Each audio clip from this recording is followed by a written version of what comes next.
everybody.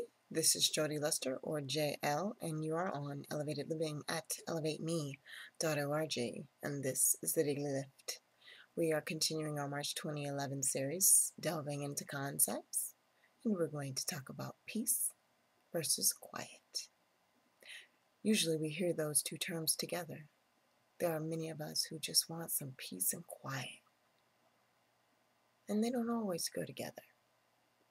Let's get a little bit profound, shall we, and delve deeper into these concepts.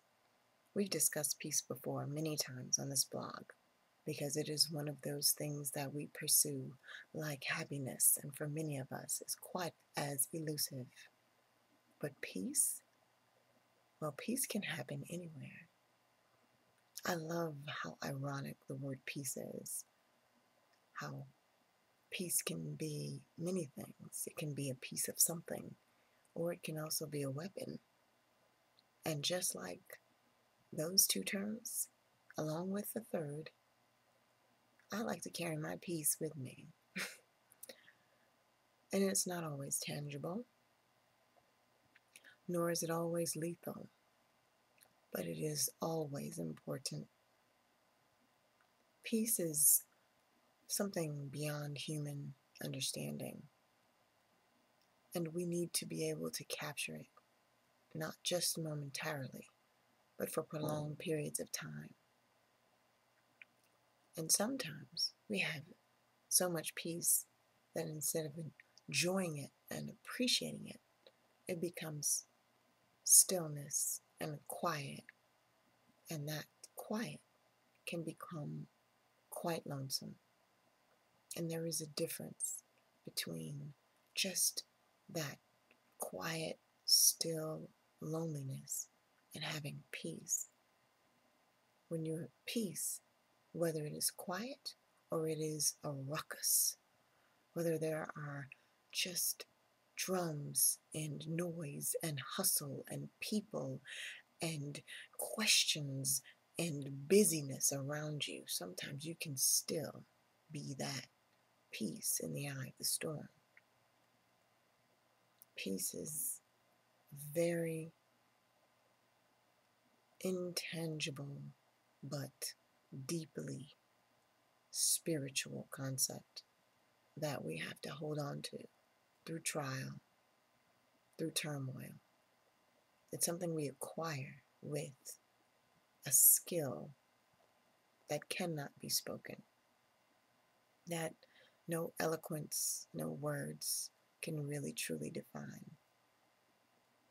Peace is profound and can be found anywhere, in the midst of chaos or in the most quiet top of a mountain with no sound. And peace can also not be found in these places. You can be in the most serene, beautiful, quiet, natural place on earth and still have no peace. It's important that we understand the difference between peace and quiet, and that the two, although not necessarily mutually exclusive, don't always go hand in hand. That there are many of us who walk into the silence of our lives, and it is deafening and maddening. And we reach out into mysterious places to stir up the drama and the excitement that will give us happiness, because our peace, in that instance, is driving us insane. We need to decide on the balance. How much peace do you need, and how much quiet? If you can never be quiet, the storm is inside you, and no amount of distraction is going to help you. Are you so peaceful that there's no joy, there's no laughter? Then you're not living. Your peace is like that of the dead and is way over the top. We should have some peace and some quiet, but we should also have some noise and some stress. Both can be good, and without one, how can we really appreciate the other? Just some philosophical food for thought while we ponder our peace and while we master our quiet.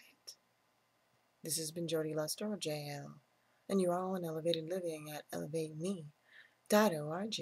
And until we next connect, I wish you an appropriate portion of peace and enough quiet for the clarity and revelation that you need.